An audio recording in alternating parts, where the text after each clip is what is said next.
Hey guys. Okay. Second video, remote viewing missing kids. Missing people.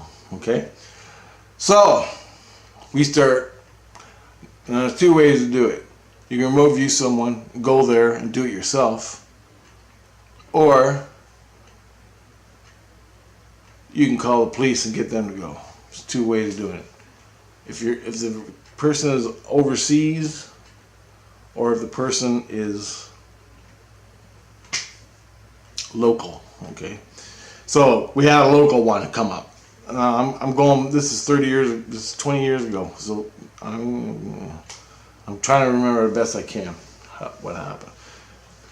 Local person went missing, a guy. So my buddy comes running in screaming, local person went missing.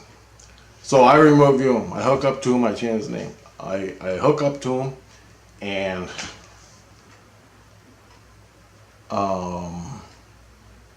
I go to him and I see him, and he is dead, and he's laying in weeds. I hook up. Now what I did is, I'll take you through the steps. I got 27 minutes right here. So what I did was cross over, bring my innocence to my head, bring my heart to my head, and I'm seeing through my heart now. So I will myself to with his name, a local guy that went missing. And we're not practicing anymore. We're doing now. We're going to call the police. No, maybe this was a practice. I can't remember. I was always focused on doing the remote viewing. My buddy did all the other shit, which was nice. But I told him I have specific things I'm not ready for. I can't deal with. Okay? Like police involvement and me and fucking cop cars, and then they gotta question me. I can't deal with that. I can't. Just let me go do the damn job and find a person for you. And we had an officer back up that knew us, that we were doing this, so they could call him and bail us out of jail before we got fucking interrogated, got accused of it. I wasn't. I'd kill myself. I ain't going in fucking jail for 1 minute falsely accused. No way. So anyway, these are the steps. Brought my heart, my innocence to my head. Brought the inner light to my head. Crossover.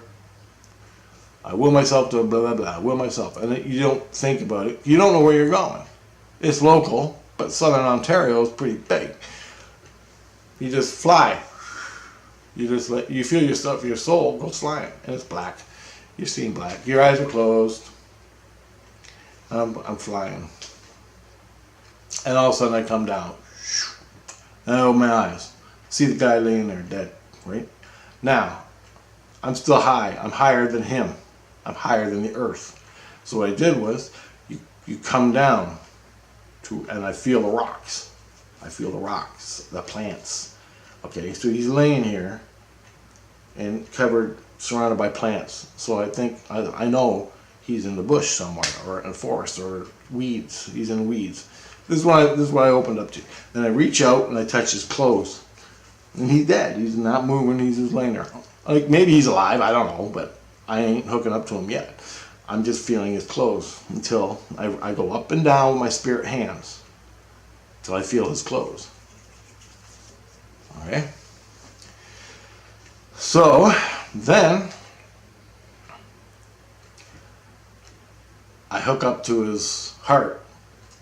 I reach out, touch his chest. Alright?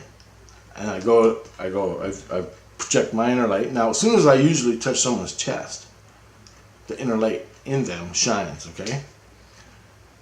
So I reach out, touch his chest, there's no inner light. There's no nothing. And I look at his heart, it's dead. It's not moving, right? So I know, I'm pretty sure he's dead. And I go off, my buddy's writing all this down. And, so I'm here I am looking at this dead body. Now where is it? Where is it located? Okay? So what I did was, I will myself to pan out. So I back up, and his body gets smaller, smaller, smaller. Now there's a dirt road beside him. Beside him there's a dirt road. I don't have no preconceptions in my head. I'm just seeing what I'm seeing. I don't know what I'm seeing. Pan out. Then I pan out further. Then I see him I see a wood lot, a squared off wood lot. Like this. And it's trees. I don't know, 20 acres, 10 acres, whatever. It's a wood lot with a dirt road running down the side, cornfields around the wood lot, and more wood lot, whatever. So I know he's in Southern Ontario, Essex County, where we live. And I pan out, and then I see where he is alongside the dirt road. I don't know where. I'm trying now. I gotta find churches, railroads, main roads, stuff like that. So I did that the best I could. I can't remember the details, but I remember this part where I panned out and saw the dirt road. So I gave all the information to my buddy. Then I came down to earth, and I could feel Essex County, dirt and cornfields. I know where we are, and we're south of Windsor and over a bit, somewhere over here. So you got Windsor here, where I am. The dirt road is over here somewhere, and the wood lot and everything, okay? So it's out in the county somewhere, west of Windsor. Southwest of Windsor. Okay? Which wood lot, which road it is, I don't know. I'm never good with license plates. I'm never good with road signs. That comes in another level, and I'm only working on one level. The physical surroundings and such. So I coordinated main streets, railroad tracks, church steeples, towns, all that, small little villages, area things, indicators of windmills, stuff like that around the area that I can see where I'm standing. Now, when I'm standing at this guy, I'm in the forest, but the dirt road's right here. I can't see nothing. On the other side of the dirt road is a cornfield, okay? That's all I got. I pull back. Well, yeah, I'm going to see all this stuff. But in Southern Ontario, there's dirt road after dirt road after dirt road. It's all in blocks until you get to Fort Malden. And then the Fort Malden area, we call it the Twilight Zone, the interdimensional Twilight Zone. We call it the Malden Zone. And everything in Fort Malden is bent. All the roads go vertical and like this. But the rest of the county is all lined east, west, north, south, more or less. But you get into Fort Malden, it's all crooked. We call it the Malden Zone. So you drive in and it takes you fucking 4 hours to find your way out. I ain't lying, man. It's a trip because it's all bent. And you're like, what the hell am I doing? Anyway, I saw that. I told my buddy. Oh. Now I don't know if he reported it to cops or not. Or reported it to our buddy cop. I don't know. But I can't remember that part. The next day in the newspaper, someone walking alongside the road that did that all the time, or I think it was bikers or someone walking alongside the road, either or, they found a guy in the bush, in the wood lot alongside the road. On the other side of the road was a cornfield. They gave the exact locations. We looked it up, and exactly what I saw. He was dead. I don't know who the murderer is. I don't know who murdered him. That's a whole different thing, going in the past and the future. I was just looking in the time frame of real time. So I had to do it in the daytime. If I did it at night, it'd be all night and dark, right? But then I have to light it up. I can do that myself. Daytime. I still see real time, but in the daylight, just because you just change your perception and you can see everything. you just gotta order it up. Order yourself to see daytime. And that's what you do. Why am I going out of focus here? Get away from my camera, guys. Screwing with my camera. Alright, so let me pull back from it. That is another case we got. I was dead on. Didn't actually find the body. And I told my buddy, I go, and this is one of the things. I go, we didn't have a car. I told my buddy, I go, we should remote view it and go look and go find the person and just tell the police when we call them. We were just driving around looking at birds. We're bird watchers, and there he is. Oh my God. Don't fucking tell no one you're remote viewing. You just find the person. That's what I wanted to do. But we didn't have a car. My buddy, he wanted to get the bounty on the dead person. Not that he was being greedy. We're going to give it all away. I mean, we're going to take a chunk for food and traveling, but I mean, we got to buy a car. But if you find a person and there's a $90,000 bounty on them, and you find it, you tell the police where to go, that's yours. You can buy a car and you can do this the rest of your life. And that's what I wanted to do. That was the plan, right? So anyway, the local missing people, there wasn't a lot. And they were always found drunk somewhere, whatever. But this person went missing and was murdered and dumped. Like he was shot. From what I can remember. I can't remember how he died. But anyway, he was murdered and dumped there. Because he was murdered in Amherstburg, LaSalle or something. And they took him out there and dumped him in the bush. And they caught the guys. But I had no direct information that solved it. The police did their job and solved it. So, but that's just another case of me doing it, and I was dead on. That was a local one, okay? That I remember right away. I don't know the exact order they were in, all cases. So I'm just gonna, each video, tell you a different one. Alright? So that's another one we did locally. Oh, I'm about to tell you this one. This happened a little while later. My friend, he worked at a nightclub, you know, the annoying repetitive music. I forget what it's called. Bonk, bonk, bonk, bonk, bonk. And it just goes and goes forever. One of those things. Nightclubs where they have little glowy sticks and they all take that drug and they're all freaked out and run around. That crap. I can't stand it. But anyway, he worked at the place and he knew the bartender. And he didn't tell me, not the bartender, the guy who owned the building. So his dog went missing. So my buddy's like, well, I have a buddy who do this stuff and can remote view, so let's do your dog. So my buddy came to me, told me, said, the nightclub owner has a dog, it went missing, can you remote view it? I'm like, all right, dogs.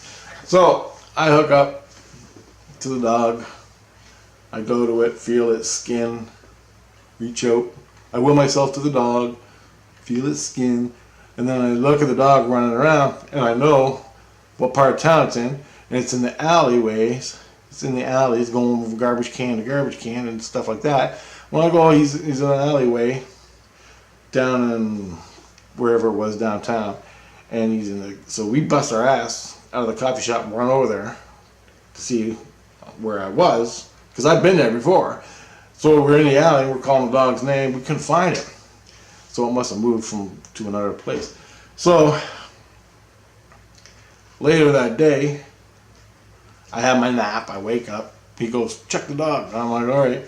So I hook up to the dog, will myself to the dog, touch its skin, and see what the dog's seeing. I just look, I'm above the dog's head. And well, anyway, what I'm seeing is the dog's sitting on a windowsill looking out, and he's up high, like 10 stories high, and he's looking out the windowsill. And of the apartment, and it's one of them expensive little dogs.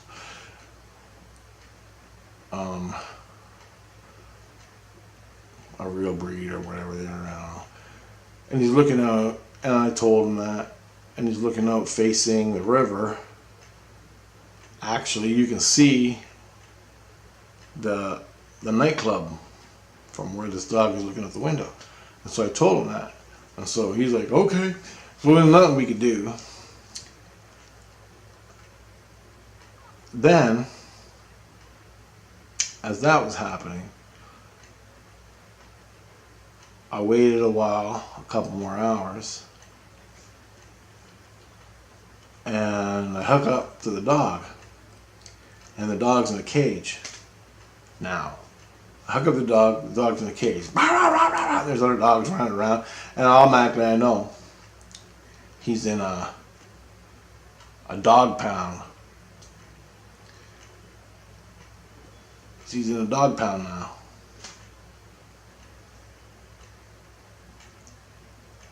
As that's happening, as I see that, my buddy, he gets a call on his phone. As I'm remote viewing, he gets a call on his phone. He's sitting right beside me. He gets a call on the phone. It's the guy from the nightclub that owns the nightclub. And he's on the phone. He goes, I just got a call from the dog pound. They found my dog. So he went there and picked it up. My buddy and the nightclub owner, because they're buddies. I hate nightclubs. And so they go get the dog. And the person that turned it in is there. And so my buddy asked the person that turned the dog in tonight, and as I remote viewed it, he goes, can I ask you a couple questions? He goes, yeah. He goes, do you live in an apartment building that faces the river? And he goes, yeah. He goes, can you see the nightclub?